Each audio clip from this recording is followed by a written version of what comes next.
रिश्ते,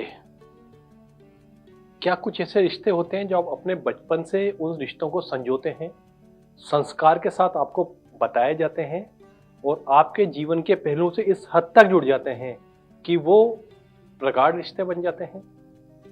कौन से हैं ऐसे रिश्ते और क्या है उनसे आपका संबंध? इसी पे अपन बात करेंगे इस वीडियो में। मैं अमित यादव फिर आपका स्वागत करता हूँ अपने इस वीडियो पर। और आज हम रिश्तों का आखिरी वीडियो को लेकर आपके सामने आए हैं। इसके पहले हम 2 वीडियो को देख चुके हैं, जो कि लास्ट वीडियो था अनजान रिश्ते का था। अब ये आखिरी रिश्ते है और इसमें इस रिश्तों को अगर मैं नाम दूं तो प्रगाढ़ रिश्ते या आपकी पहचान जो रिश्ते हैं उसके ऊपर हम बात करेंगे। अगर आपने अब मेरा चैनल सब्सक्राइब नहीं किया है तो प्लीज सब्सक्राइब कर लीजिए ताकि आने वाले वीडियोस के नोटिफिकेशंस आपको टाइम पर मिलते रहें। प्रगाढ़ रिश्ते, ऐसे रिश्ते जो परिभाषाओं से परे हैं, ऐसे रिश्ते जो शब्दों से परे हैं, ऐसे रिश्ते जो समाज से संस्कृति से परे हैं।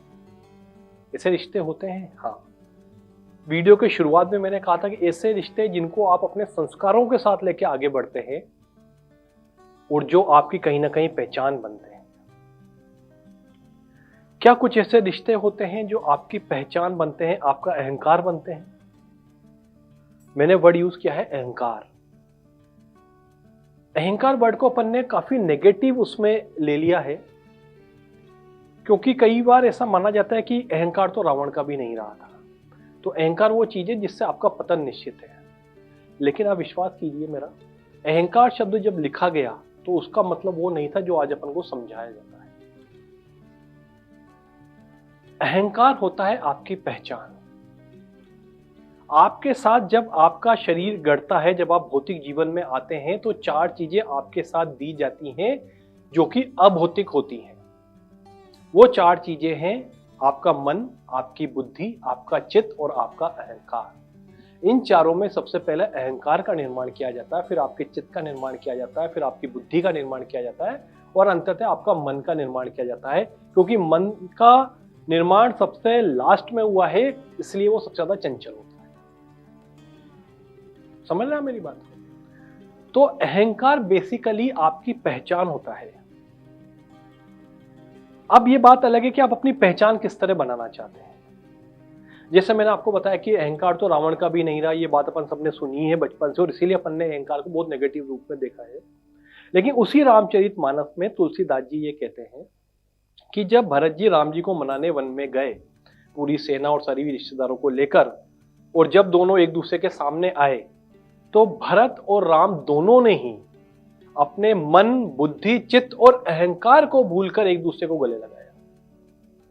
इसका मतलब क्या हुआ कि भरत में भी अहंकार था और राम में भी अहंकार था। तो अगर अहंकार बुरा है तो भगवान ने उसको क्यों धारण किया? और भरत, जो कि भाइयों में एक सबसे बेहतरीन उदाहरण दिए जाते हैं, जिनके त्याग की आज तक कोई उपमा नहीं दी सकती, अप्रतिम उदाहरण जो हैं वो त्याग के हैं भरत, उनके अंदर भी अहंकार का जिक्र कर दिया, क्योंकि अहंकार वो नहीं है। तो ऐसे कौन से रिश्ते हैं जो आपकी पहचान भी बनते हैं और आपका अहंकार भी बनते हैं? यानी जो आपका अहंकार है इसलिए आपकी पहचान बनते हैं। रावण का अहंकार नहीं रहा, वापिस उसी बात पे आता हूं, क्योंकि रावण ने अपनी पहचान ये बताई कि मैं रावण हूं। अगर वो अपनी पहचान इस तरह बनाता कि मैं एक ज्ञानी हूं, मैं शिव भक्त हूं, मेरे ज्ञान से समाज फायदा उठा सकता है, मेरी भक्ति से शिव प्रसन्न होते हैं, तो शायद उसके अहंकार को अपन गलत नहीं कहते। तो आप अपनी पहचान बनाना किस रूप में चाहते हैं, वो भी एक महत्वपूर्ण पहलू है। तो वो रिश्ते जो आपका अहंकार बनते हैं, जो आपकी पहचान बनते हैं, आपका आपके परिवार से रिश्ता आपकी पहचान है, आपका अहंकार है। आपका आपके शहर से रिश्ता, आपका अपने समाज से रिश्ता, आपका अपने देश से रिश्ता, आपका इस पृथ्वी से रिश्ता। वसुदेव कुटुंबकम की फिलोसफी में बिलीव करने वालों को क्या इस पर अहंकार नहीं होना चाहिए? होना चाहिए। और इस पूरे ब्रह्मांड के साथ आपका एक रिश्ता। तो ये वो रिश्ते हैं जो परिभाषा से अलग हैं, जो आप अपने संस्कारों के साथ लेके बड़े होते हैं। क्या आपको गर्व नहीं है कि आपकी मातृभाषा हिंदी, इंग्लिश या जो भी आपकी मातृभाषा है वो आपकी मातृभाषा है? क्या इस बात का अहंकार या गर्व या ये पहचान नहीं है कि आप भारत देश को प्रतिनिधित्व करते हैं पूरी दुनिया में? उस देश को जहाँ पर कि विविध धर्म के एक साथ अपनाया जाता है, वसुधैव कुटुंबकम को ध्येय वाक्य माना जाता है, सत्यमेव जयते जहाँ का राष्ट्रीय वाक्य के रूप में है। जहाँ पर पूरी दुनिया में जिसको भी आध्यात्मिक जीवन में उन्नति चाहिए तो उसको भारत का रुख करना पड़ता है। वो संस्कृति जिसके साथ आप जुड़े हुए हैं, हजारों लाखों साल से जो संस्कृति आपको जीना सिखा रही है, आपको संस्कार दे रही है, क्या आपको उस पर अहंकार नहीं?